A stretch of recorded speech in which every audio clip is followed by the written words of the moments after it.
It is 11 o'clock. Welcome back in. It is hour number 2. We're moments away from talking to Rodney Orr from Tighter Insider, his weekly visit with us. He will join us, talk a little basketball. Of course, as always, football. That's coming up right here on Three Man Front. How about our friends at Crafts? Newest location right there in Mountain Brook. It's the old Wendy's location next to the Hampton Inn, if you're familiar with the area. But Crafts, they've got a beautiful brand new location there in Mountain Brook. It's a great store with a great patio for the warmer weather. Enjoy some of those great frozen cocktails that they're famous for, but also the famous hand-breaded chicken tenders, the made-from-scratch, stick-to-your-ribs sides, mac and cheese, rice and gravy, biscuits, all the good stuff. They've got it there at Crafts. Also salads, handhelds. They've even got a burger. You can go through the drive-thru for breakfast if you want to grab something on the go that's really, really good in the mornings, or try them for lunch and dinner as well. It's Crafts' newest location right there in Mountain Brook, the old Wendy's next to the Hampton Inn. Don't forget them there on Church Street in Crestline Village and also 7th Avenue South. CraftsBHM.com for more information. Joining us now on the Higginbotham Hotline from TighterInsider.com, Rodney Orr joins us on Three Man Front. Happy Thursday, Rodney. Hope you're doing well.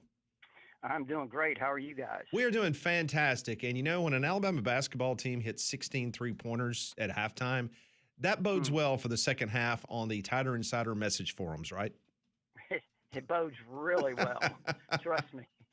So it was an early night for Rodney last night. Rodney was able to go to bed. Go to bed at a decent hour because Alabama whips up on Mississippi State, the 10th consecutive win, Rodney, over the Bulldogs. Right. And I mean, you know, you start to see these pieces just seem to keep coming together for Alabama. You know, guys stepping up. You mentioned the threes. Amari Allen, you know, started 6 for 6, had a big game, obviously 26 points. And, you know, I've said this, I think last week, the guy that continues to kind of become a story to me is Aiden Sherrill. You know, he had a couple of double-doubles, and then this last game here last night, he was 11 points, 6 rebounds. Taylor Bowen got involved pretty good too. I think he had 10 and 6. So they're starting to get more of these pieces together. And we mentioned, I think, that they've won 7 in a row now since that Florida game. And 5 of those are without Bediako. So, you know, it looks like this team's finding itself. But guess what? We're going to really find out if they are come Saturday when they go to Tennessee. You're exactly right, Rodney. Rodney Orr, Tighter Insider, joining us on Three Man Front. All of our guests join us on the Higginbotham Hotline. This team lighting it up from the outside. We know Nate Oates' teams are going to take a lot of three, no matter the year, no matter the roster. But now heating up at the right time, their propensity to make threes. Rodney, if you have to think back to the Nate Oates tenures, we've had some really good Alabama shooting teams. Could this potentially have the highest ceiling? Could, definitely. You know, Nate Oates said before the season, well before the season, that he thought this had a chance to be his best shooting team he's had. So, I mean, obviously, you know, he's really high on that. And I think we're starting to see, you know, a lot of that. This is I think it's the 9th straight game where they've hit 10 or more threes in a game. So, you know, they're kind of on a roll there. And again, I hate to bring up Tennessee, but I think in the last game, if I recall correctly, they really struggled from three. Tennessee's done a really good job of defending Alabama. I think it's going to be important that Alabama to be able to knock down some of those outside shots Saturday in Knoxville. You know, it's interesting, Rodney, because if you think back over the last couple of weeks, there's this continued drama about Bediako, and we did a poll question here. And it was overwhelming. Like 82% of our audience said that Bediako appreciate everything he did for Alabama during his time, but it is time to move on. You feel the same way in regards to Bediako? Because it appears that this team has caught its wind by not having Bediako. Your opinion on that? You know what? I would have to agree that it certainly seems they have come together really in a big way. I think, like I mentioned, Aiden Sherrill's really stepped it up a notch. Seems like he's taken some big strides. Hopefully Bowen is, you know, continues to improve. I know he was a little banged up, but, you know, last night was a really good game for him. So I would have to say, you know, for Bediako personally, I hate it. But I think right now, the way Alabama's playing, should I say, does Alabama need Bediako? I mean, I'm not sure that I'm sure they would love to have him, but right now I like the chemistry that I see. Ultimately, and I know it's probably not a great question to ask you, but you hear a lot of things. Could you see Bediako, his camp, his legal team, maybe pursuing this even further? Not as far as eligibility, but maybe recouping what they view as damages? You never know. I mean, that's a good question. Certainly one that's, like you said, it's way over my head, what they might be considering. I mean, obviously, I think this, I mean, like, I think that most of this right now, and I may be wrong here, so I'm probably wrong for saying this. I think, this is mostly Bediako at this point, really trying to pursue his eligibility. And I think Alabama's just kind of sitting back. I think they did everything that they could do, and now it's really, I think it's more him maybe than it is Alabama. And again, that's just my feel on that. Kind of something I picked up on, but not 100% sure. Rodney Orr from Tider Insider joins us each and every Thursday here on Three Man Front. I want to talk a little football with you. We are a couple of weeks away. I think Alabama's camp opens up on March the 8th, but obviously the quarterbacks are going to be the number one story. But some other side stories, in your opinion, that you're going to be paying close attention to as we get into spring camp? I'm going to put out something later today on Tider and Sutter, my Dandy Dozen 12 to watch this spring. Ooh, yeah. Kind of like the Firecracker 5. Love the Dandy Dozen. Love it. Yeah, yeah. They're going to need all of them, too. Wow. For the record, that is Rodney Orr saying that. That was not Pat Smith or Landrum Roberts. Wow. Yeah. So I got them listed there, but it's crazy because, and when I say that, it's really guys that are coming in. It's not really returning guys, so I'm keeping the quarterbacks out of it. Sure. But 11 of the 12 are transfers. 11 of the 12, and the only high school incoming guy. And again, I think a lot of these high school guys have a chance to contribute, but I'm just saying, guys, I'm going to really focus on this spring. I think Xavier Crowell, the running back, is going to be a real key. How quickly he can pick up things, because we know what he can do with the ball in his hands. I think he can be a difference maker. It's how can he pick up all the other aspects of the offense. I think that's going to be a key. But most of the guys I'm going to list are going to be offensive and defensive linemen. I think that's a real key, is the line of scrimmage. That's the big concern I have, because, look, I was kind of looking at it the other day, and there's a possibility that 4 of Alabama's starting offensive linemen potentially could be guys that weren't even on the roster last year. So that's a big turnover. Then your defensive line got wiped out, transfer, or going to the NFL, whatever the case is. Among those 3, you're bringing in new guys. Hopefully those guys can really kind of develop quickly on the defensive front, which I think they potentially can. But all of those guys are going to be really key for Alabama next season. I just wanted to ask you a question real quick, Rodney. When it goes to the offensive line, if you had to pick one guy that you're the most confident in outside of Michael Carroll, because he's coming back, who would that be for you heading into spring practice? Would it be Delgatti because of the experience, or one of the other transfers? Well, Delgatti's in the Dandy Dozen, and he's the reason I have him so high, and he might be the guy, is because of I think he's potentially going to be the replacement for Parker Brailsford. And he has like nearly 1,400 snaps, I think it is, as a center at Cal Poly. He's also played guard. He could end up at guard. Potentially, Caden Strayhorn, the transfer from Michigan, could play center, or Strayhorn could play guard. So we'll see. Both those guys are part of the group. I think it's really key, to get that offensive line on the make a lot of strides this spring. And you've got a new coach, Adrian Clem. You've got a new tight ends coach, Richard Owens. So there's a lot of new faces, up front offensively for Alabama. Linemen are great. It's wonderful. You got to have them. Interior, defensive, offensive. But as far as anticipation amongst your Tider Insider subscribers, is Crowell, E.J. Crowell, is he definitely number one at the top of the list? I would think so. Yeah, I think that's probably right. Maybe if there's a second, and I'm just kind of going off the top of my head, would be Cedarian Morgan. Even though you've got some guys obviously at that wide receiver spot that are in front of him, that they're going to be ahead of him in the rotation. But I think Cedarian Morgan's another guy that people are really excited about. And then there's some others. But yes, I would probably lean Crowell. Some early buzz in regards to some of the recruiting, some of the guys that have already been on Alabama's campus, that will continue on throughout the spring. Seeing on social media a lot of guys announcing that they'll be in Tuscaloosa on visits. Just the people you talk to around the program and the people that you talk to in the industry, they feel pretty good right now about where Alabama is, at least getting some of these guys to campus in regards to, I guess, the want list or the wish list for Alabama in 2026, 27. Yeah, I think they would have to feel really good right now where they are with a lot of these guys. I mean, they're in great position and they're continuing to evaluate and offer guys. They offered a guy yesterday or a couple of days ago from Chicago as a great looking defensive lineman. He's a 3-star rated player, but by some, but I guarantee you this guy is going to push to go way up.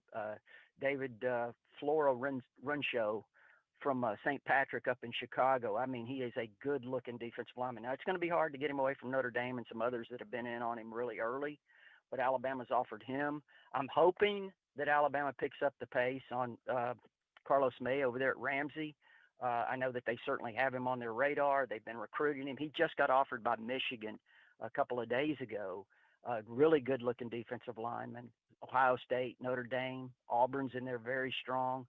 So I think you have to get as many good defensive linemen as you can, especially when they're close to home.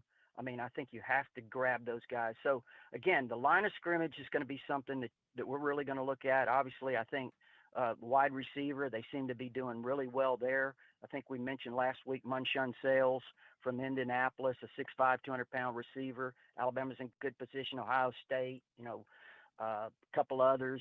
Indiana's certainly in there. Jaden Upshaw out of the state of Georgia is another fantastic receiver. Then you've got the third of the Sabb brothers, Xavier Sabb up in New Jersey, who Alabama's really battling for at the wide receiver spot. So I think when you look around the country, you're going to see, and when we get to May and June and we start seeing exactly the guys that are coming in, we'll have a really good idea those 3 or 4 weeks on those visits, just how Alabama's stacking up. Rodney, I did have a question, and this is one for Greg Byrne to answer, but seeing if you had heard anything or maybe what your guess was. Alabama and Ohio State scheduled to play in the 2027 and 28 seasons. Ross Bjork, Ohio State's AD, has already come out and kind of passively, aggressively challenged Alabama not to drop the game. What is your best guess as to what Greg Byrne and the Tide do? I thought the same thing you just said. Passively, aggressively challenged Alabama not to drop the game. And, look, Alabama has Ohio State on the schedule and has Oklahoma State, right? Mm-hmm. So you got to drop probably one of those, if you want to say increase your chances of not losing a game, obviously I'd say, you drop Ohio State. But that's a really key matchup there, I think, because look, I think Georgia has a game with Ohio State in the future here, not too long. I know that Texas plays them again this year. Those are really interesting matchups. I know it's a tight spot for a guy like Greg Byrne having to make that decision. Would not surprise me if they dropped Ohio State, but I kind of hope not, just for the fact that you love to see these kind of games as a fan. Yeah, I think everyone better get ready because since the SEC has jumped to that 9-game conference schedule, there's going to be a lot of shrapnel on the side of the road in regards to some of these schedules. And I think Alabama will definitely drop Ohio State. So Ross Bjork can have all the fun he wants to, but I'm sure if he was still the athletics director at Texas A&M or Ole Miss, I'm sure that he would feel a completely different way than he feels now. Rodney, always great to catch up with you. Have a great weekend, and we'll catch up with you next Thursday. Thanks, Rodney. Appreciate it, guys. Take care. Thank you so much. Rodney joined us on the Higginbotham Hotline. Higginbotham is your one-source solution for insurance, financial, and HR services. Some new rules being proposed. Do we get them in college football soon? They're certainly needed. We'll discuss them next on Three Man Front.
11:18 three-man front here on this Thursday. Always a great visit with our friend Rodney Orr, a Tighter Insider. You can go back and find it at the Three-Man Front podcast at jocksfm.com.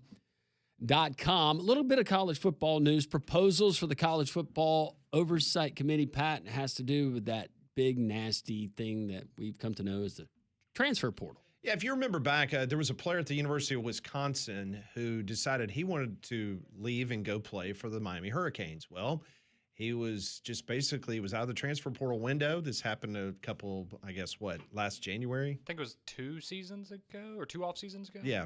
And he just decided, hey, listen, I'm just leaving school. Like, I'm withdrawing from school. Then he goes to the University of Miami. He registers for school. And then he ends up playing for Miami. And Wisconsin is suing the player. And I'm not really sure where that is in the legal system. But so we had Dan Lust on, right, to talk about that? Yeah. So the NCAA is actually looking to change some rules in regards to outside of the transfer portal window where kids, if you want to go to another school, sure, no problem, but you're not going to be eligible to play at another school. So basically, they are proposing that if a player outside of the transfer portal window does go to another school and they end up playing for that other school, the head coach of that school would be prohibited from all football recruiting and on-field coaching and administrative duties for 5 games. So basically, you're suspended for 5 games. If that player ends up on your roster, then you're going to have to forfeit 20% of your total football budget. And then the school is required to reduce the number of roster spots by 5. So this is pretty heavy stuff. This apparently was brought up at the Oversight Committee this week at the NFL Combine in Indianapolis, and they will now take it to a vote in April. Unfortunately, it still doesn't address maybe the thing that leads to this, and that's the tampering that happens in the middle of the season, and then the wink, wink, Pat, don't put your name in the portal. You're going to get a lot of attraction there. We'll do it after this said day. And we told you yesterday that the CSC, which is basically the new NCAA, the enforcement arm for college sports, they sent out a memo 2 nights ago, and they were reminding everybody about transfer portal and trying to, during the season, obviously try to entice players that are in school at other places and just reminding what the penalty is going to be. So they are going supposedly hot and heavy at certain schools that were tampering during a regular season. With this new, they don't have now. When these schools they signed up for the College Football Playoff Committee or the Oversight Committee, are you signing where would they have subpoena power? No, they don't have subpoena power. But the cell phone records would be I think maybe the easiest or most likely way that you would catch somebody that was tampering. Yeah. Or it could be leading to this issue that they're talking about. Seems like it would be really hard to prove. Yeah. So those are just 2 of the things that we are looking and watching as the NCAA and the CSC are trying to get their hands around some more rules and enforcement. Okay. Well, after yesterday's show, I see that he's cleaned up a little bit. He does look a little bit more clean cut. I got a haircut yesterday. Well, good. I think it looks good. Yeah, looks good. She did a good job. Yeah. Oh, it was a female. I have a female cut my hair. Yeah, she did a great job. It took everything inside of me not to call you immediately after this yesterday because I wanted to save it for this moment. Everything I'm about to tell you is 100% true. Okay. So I had to run some errands after the show yesterday, and I thought, man, I need a haircut. So there's a place near the old house that I used to go get my haircut all the time. They always do a great job. And so I booked an appointment online. Whatever, went online, scheduled my appointment, all that stuff. Didn't tell me who was going to cut my hair, just, hey, we have an opening at 3 o'clock, come in and get your haircut. So I'm driving to get my haircut, and I get a confirmation from them. Hey, your appointment, blah, blah, blah, is coming up with so-and-so. Mm-hmm. The person who cut my hair yesterday, her name was Faye. Ah! No. And so I'm thinking, there's no way. There's no way that this is right. Now, hold on a second.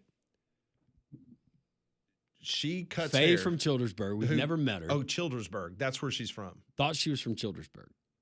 But Yeah, never met her, but she does cut hair.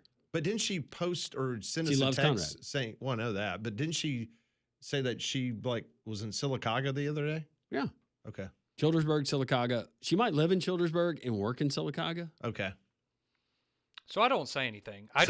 So her name is Faye, Her name and is she Faye. cuts hair, obviously. Yes. And you were down in Harpersville. No, I was not. But I go and I'm thinking, there's no way that there's no way, because she was new at the place. Like, she had not cut my hair there before. We've never met her, and I've described what I think Faye looks like. Correct. For the record, what do you think she looks like? A little portlier, a little healthier, and a smoker, and she's definitely got some ink. Okay, so this person did not fit that profile. Okay. But this is where I started to get Concerned? a little nervous. So I go in, get my hair cut, doesn't say anything. I have a pretty unique name. So I'm like, surely if, she would say, like, oh, by the way, haha. Faye sends I am naughty Faye. texts to the show because she's infatuated with Conrad. And this started during football season. This random text, and now she loves Conrad. All right. So I sit down in the chair. She starts cutting my hair, asking me how, whatever, what's going on in my life. Did you get a massage? I did not. Got a hot towel. Well, that's kind of a massage. Yeah, kind of. So then she starts telling me about her home in Childersburg. No. Are you kidding me? No. I'm dead serious. And she was talking to me. It was actually a very sad story. She was telling me about how she had a dog. She's getting a new dog, and they had a golden retriever, and somebody stole their dog. Okay. Very sad. Somebody stole their dog out of their yard. Crazy. But I'm just sitting there racking my brain, and I'm like, where did Faye say that she was from? How old was this woman? I'm going to guess mid-60s. Oh, my gosh. And she never said a word. She never said, are you Conrad? I'm Faye, anything like that. And I'm petrified in the chair. I'm like, thinking Faye was is this who late I think 40s, it is? 50s. And she goes on to tell me about her life in Childersburg and, oh, it's a small town and all this stuff. And so I just, That's insane. hey, I was like, do you know anybody else named Faye in Childersburg? She's like, no, I don't. And I just left it at that. And I left after that. How many women in Childersburg by the That's name my of Faye thing. How cut many? hair? But she said she works at a salon, right? This is a barber shop. So I don't know if that would be like you would say a salon, but you mean a barber shop or something. But I got my hair cut yesterday by someone named Faye who lives in Childersburg. This is great. So describe this lady. What does she look like? I mean, she was, a normal Southern woman, had dark hair. Mhm. Again, mid-60s, had glasses. Did but she very say sweet, anything? Very sweet woman. Anything that would make you think she's got an alter ego and maybe she texts the show? No, because she was not saying that our Faye isn't nice, but she just seemed Right. like a very sweet aunt, grandmother type of lady. This lady seemed like she was a lot more put together. put together than maybe Faye. Didn't have a smoker's voice or anything. Okay. Very normal voice. Did she have any ink? Not that I could tell, but she had on a sweatshirt. Is she an Alabama fan? We didn't get into that. You didn't get into that? No. Landrum, I am sitting in this chair Did you ask her about the collar? petrified. The collar that her friend wears or has you wear or Now, hey, whatever. what time was this? About 3:00. Is this when you were trying to? I didn't answer, but you tried to call me yesterday. Yeah. Wait. Because I wanted to call Pat, and I was like, because I got the email, and I'm like, I call Pat, and I was going to say, hey, if I don't show up to work tomorrow, I'm in a dungeon somewhere. Yeah. Just so you know, I'm about to get my hair cut by somebody named Faye. They just dropped a basket with a lotion in it again. But this is before I knew about the Childersburg thing. I just knew the name. That's and I said, great. this is a weird coincidence. And then when she tells me she lives in Childersburg with her husband, Oh, Now, hold on a second. That's where it gets weird for Conrad. It wasn't weird until that. No. everything I just told you is 100% true. I experienced that yesterday. What if you're a present for her husband? She's a collector for the husband. Sorry, What I saw if- a movie the other What night. if It the was kinda creepy. husband is pretending to be her and texting in? See, These days, 100%. that's the biggest fear of Conrad. Conrad has told us that privately, Yeah. Yeah, that it's actually a man. that it's actually a dude that's Yeah. texting in about Conrad. I'm like 50% sure it's a man. You're 50% sure. Yeah, I'm half and half. But this is, and by the way, great haircut. If that's you, Faye, great job. But It looks good. It thanks. does look good. But It's uniform. I'm sitting in Did this she chair did- going, I don't. And at one point, it was just me and her in there. Like the other barber had gone to the bathroom or something. He didn't have somebody who's cutting his hair. It was just me and her. All right, let's bring Molly in on this. Let's see what Molly thinks about this. I mean, you were very good at research, investigation. Oh, I can find anything. Listening to this story, Mhm. do you think this is the Faye, or do you think this is another Faye just by coincidence? I think it's a coincidence. Okay. Mm-hmm. So Because it's where was not your the haircut, Faye. Conrad? That was in Cahaba Heights? It was in Cobb Heights. Yeah, no. It was at a local barber shop. different. Okay. I'm sorry. I just think it's a crazy And this is coincidence. horrible, and this was a horrible scene from this movie. But what my biggest fear is that, yes, Pulp Fiction? yes, Yeah. No, I that's know. exactly what I'm thinking about. Absolutely. Yeah. It's You don't need to see it, Molly. Okay. Don't worry about it. No, Oh, you that's haven't- not I've on never your, that's seen not it. on your list. great movie minus about a 5-minute scene. Yeah, yes, it was. yes. It was bad enough that Leanne walked out of the. Wait, I know theater. what you're talking about. Yeah. I've heard about this. Oh, your scene. wife walked out of the theater. Yeah.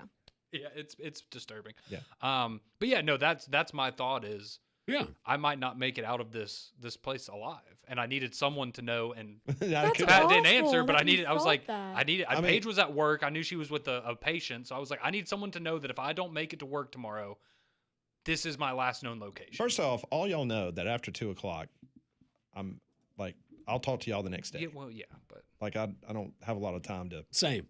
to deal with y'all. it was an emergency. when I it's don't have after time 2 to o'clock. deal with y'all. This was an emergency. But I would have answered the phone if you'd have called me. Well, once I got out of there alive, I was like, okay, I'll save this for the show because this Landrum will love this. I had a But I lot needed to confirm the Childersburg part too because I couldn't remember. I thought that's where she had said she was from, but I had a lot going on yesterday. I'm sure you did. Sorry, I'm sure you did. I do too. I was watching Cardinals spring training baseball. I scout my grass. Looks great. So if that was you, Faye, I would love to My hear grass from you got a on the haircut. text line. Did she trim your beard? No, I do that myself. Did she give you a neck massage? No, but she did do the shaving cream with the straight razor, and that's Oh, there always you go. nice. That's very nice. Did she wash your hair No, in the bowl? Oh. no. She didn't wash the hair. Mm-mm. I like when they give you the menthol feeling shampoo. Mm-hmm. Did she put some talc on your neck? Put some No. what? Talc. Oh yeah. No, but that really happened. Well, Faye, if you're listening down in Childersburg, the real Faye. That's an unbelievable Well, yeah, coincidence. am So I- can we not agree that Did you like tip well? Faye? Yeah, Faye Okay, from good. Childersburg.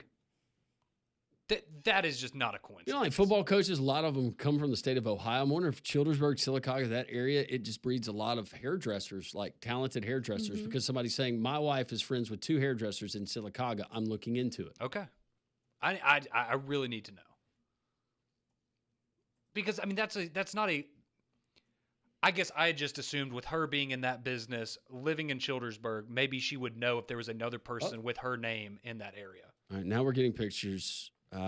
This lady is named Faye. She is living in Childersburg. Somebody screenshot this. She is married, by the way. And she went to the Alabama State Barber College. Yeah, that's Is that her. her? That's her because that's the dog. Oh. Yeah. Oh. I Okay, But you claim that is that not is the definitely not the Faye that I envision. exactly. That's what I'm saying. It doesn't fit the profile, Faye. Okay, but Molly, what do you think? everything else seems to really connect here. That's definitely not her. Molly's saying no. No. This lady's That's a crazy coincidence, though. Truly. that is wild. Man. That's It's too freaking good of out. a coincidence. Yeah, Yeah. that's too good of a coincidence. That doesn't happen. No, it doesn't.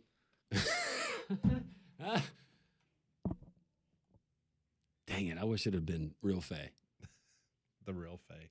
Well, because I'm sitting there and I'm going, do I say something or not? But I'm like, if she's not going to say anything, then I'm just going to try to get out of here and play this. Yeah, cool. I don't know how you describe that to her. Because once you do, she's going to be insulted. And she's cutting Thank your you. and she's cutting your hair. Thank yeah, you. Good idea not to say anything. I'll go back in there.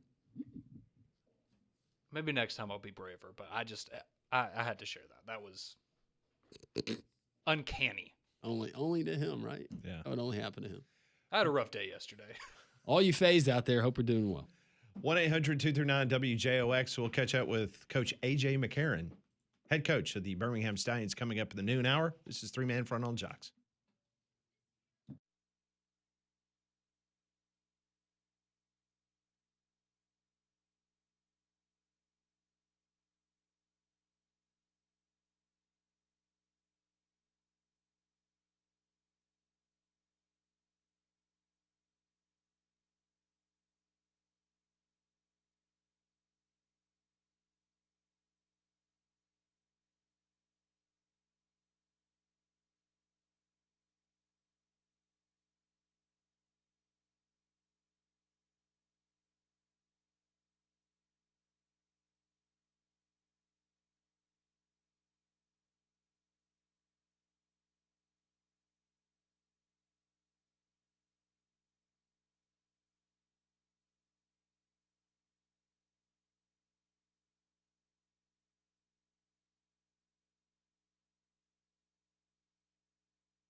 It is 11:36. Welcome back into Three-Man Front. We'll catch up with A.J. McCarron, the head football coach of the Birmingham Stallions, coming up in the top of the hour. You know, your foundation and waterproofing specialist is Deep South Construction Pros. Deep South is a family-owned company with real southern roots. If you're dealing with foundation issues or moisture problems, Deep South Construction Pros, they're the experts. Foundation repair and waterproofing, that's the backbone of what they do, from cracks and wood damage to crawl space moisture and mold.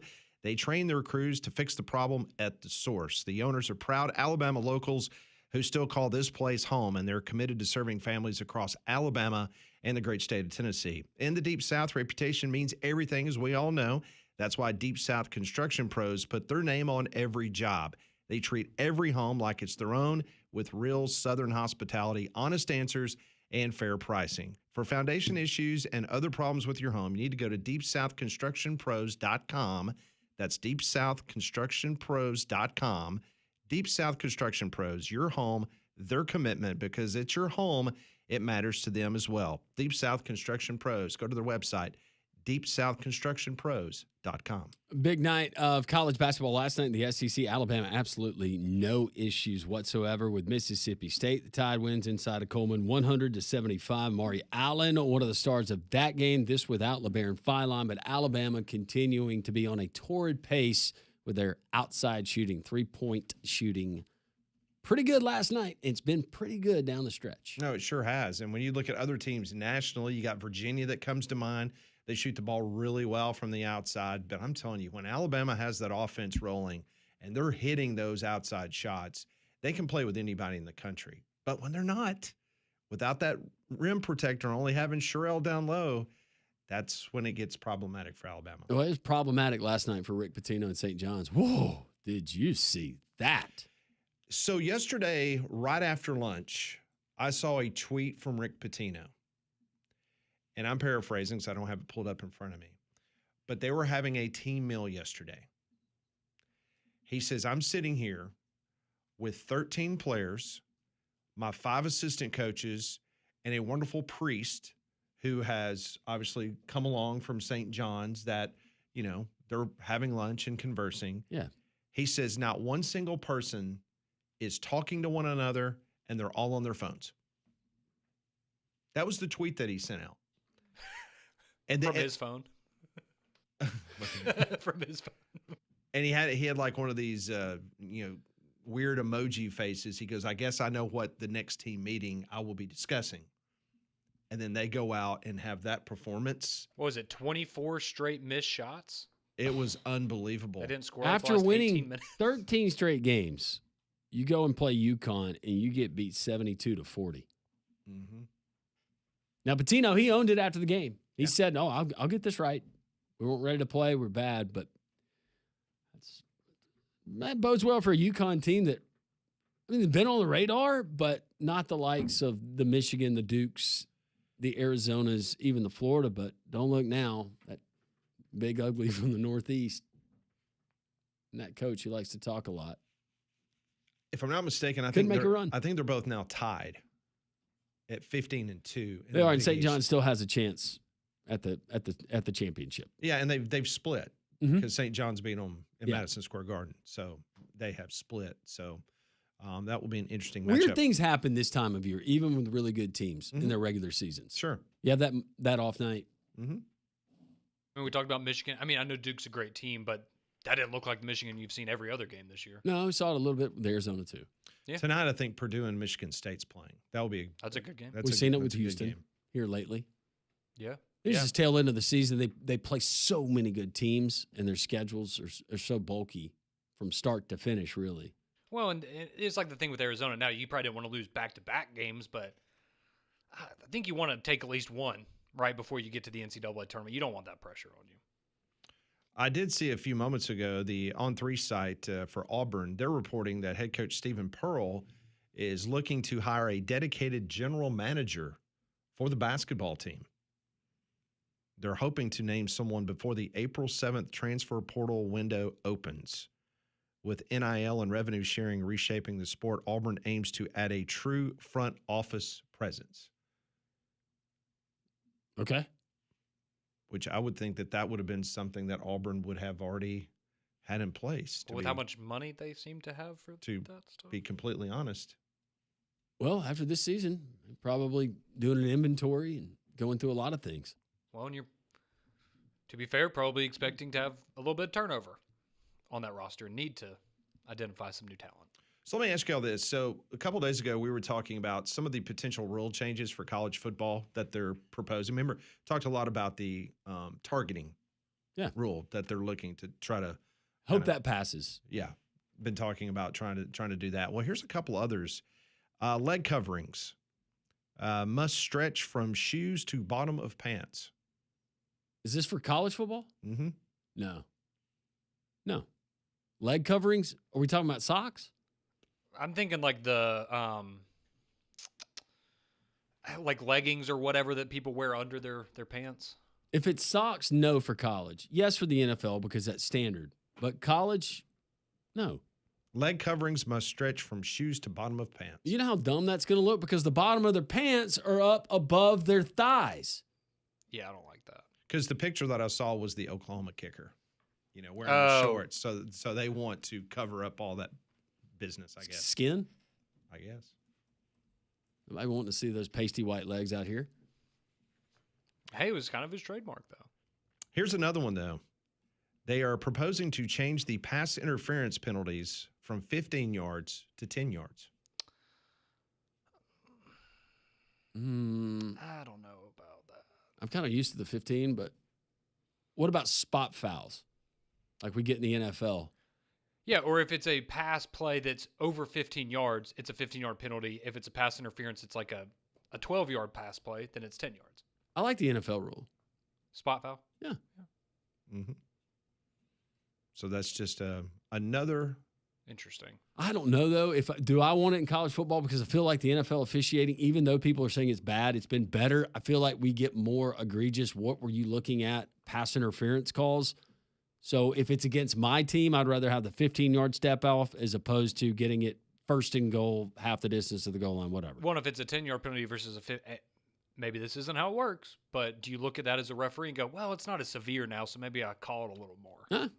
So what is the one college football rule that when you see and it happens during a game that you're absolutely, when a penalty is called, that you're just saying that needs to go away, that is the biggest travesty? Is it the targeting? Probably. Yeah, because targeting, and I realize why they do it, but the penalty has been too severe. If a kid's going to have to miss the second half of a game, because a lot of times it's questionable, and it used to be a football play, but now it's deemed malicious, and I don't think he should miss the next game. That's wild to me. No, and this one is the rule. Or the needs next half. The rule needs to be there, but the way that they implement roughing the passer in both college and NFL, I mean, you breathe on a quarterback and you get called for that now. That drives me crazy. But you still have to have the penalty for egregious instances. But yeah, slap on the helmet. Come on. There are other ones too. I'm trying to think of, but that would be the one that comes to mind first. And there are times where you see a guy, because we've talked about this, right? It's not a rule in college yet, but it is in the NFL. But when you see a guy slip or something, you're like, just get up and let him run. Like, yeah, no one touched him. Let him get up and run. I wish they would implement that, but yeah, if he's able to fall down, pick himself and then up he's able to pick up himself and run another 70 yards, let him do it. You're in a bad defense. Fair point. Think about this. If they're so worried about targeting, then on a 15-yard face mask penalty, because it's the head and neck region that you could do some serious damage, just like you could a targeting. Why isn't that penalized the same in regards to if you're going to go that route? And like suspend them for the, I mean, and I don't want them to do that. Jerk a guy's head around all the way around his body. Absolutely. Looks like The Exorcist. Yeah. Mm-hmm. Going full speed. You're right. A lot of those. What's the difference? Might be worse. Cringe when you see it. No, on some of the hits you do too, but those are a lot more cringeworthy to me at times because you have that player, all his momentum going that way, and then, I mean, heck, I know. I mean, sometimes you get the catch in your neck from turning your neck too quick. Yeah, imagine 300-pound guy doing that. No. Yeah. Mm-mm. 11:46, three-man front. A lot of your texts rolling in on Faye. Hopefully the real Faye will stand up. We can get you two together. Has she chimed in yet? I don't know. We'll find out next on Three Man Front.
Top of the hour, we'll talk to A.J. McCarron, the head football coach of the Birmingham Stallions. See how camp's going out in Arlington, Texas. Been seeing some of the social media posts. One thing's for sure that A.J. McCarron likes to talk like his former coach.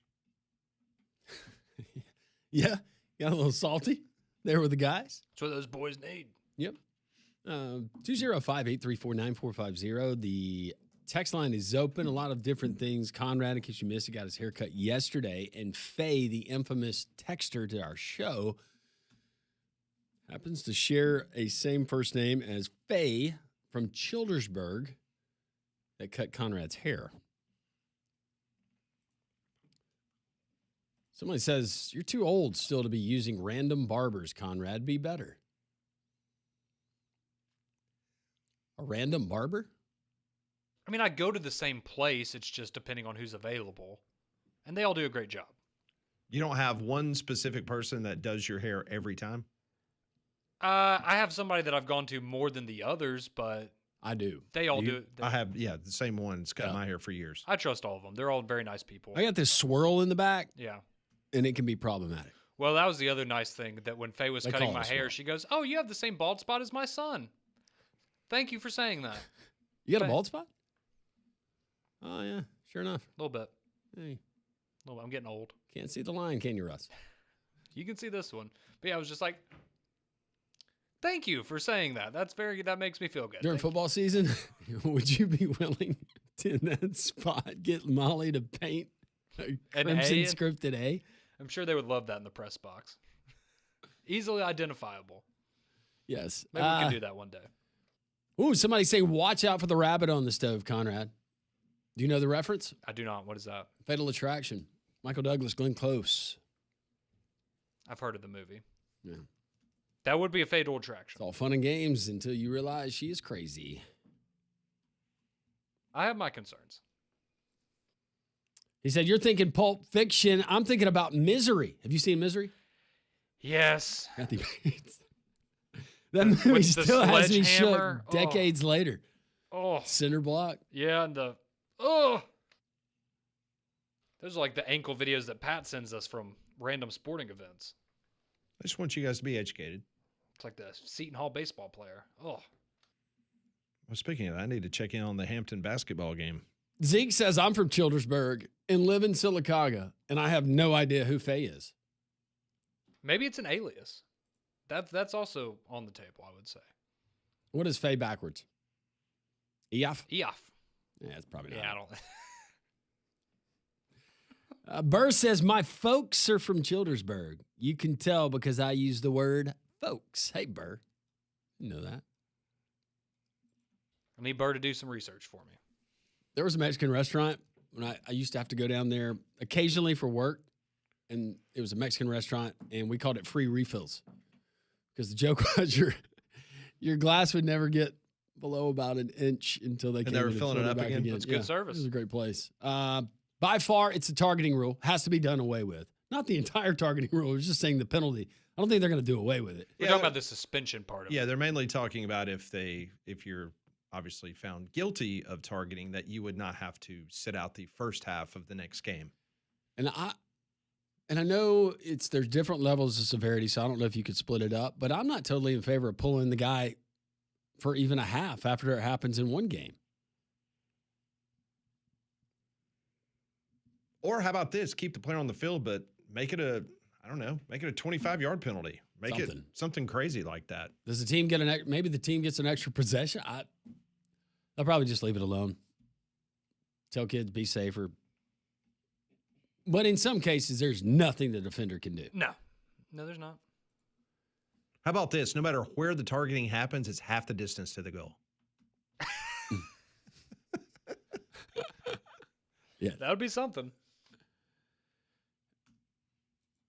Johnny says, what do you guys think if the helmet covers some of the players are wearing in football? When I see one, all I can focus on during the game because of how ridiculous it looks. I know it's for safety, but the look gets me every time. Yeah. Talking about the Guardian caps? Yeah.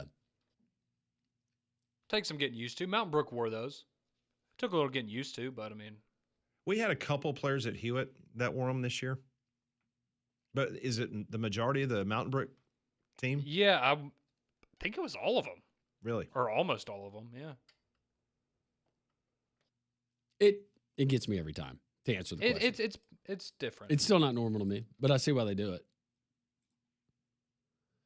Somebody asking, so a DB getting beat 50 yards downfield, knowing he can't just tackle him and it's only a 10-yard penalty, that's BS. Yeah, don't like that. Spot foul. Tackle him sooner, Yeah. right? Don't Tackle let him him run sooner. so far. Yeah. Don't get it past the line of scrimmage. You go bump coverage? No. Just tackle. Yeah. Sorry. That's going to do it for the 11 o'clock hour. Coach A.J. McCarron, live from camp, gets us updated on our Birmingham Stallions. A.J. is next on 3 Man Front.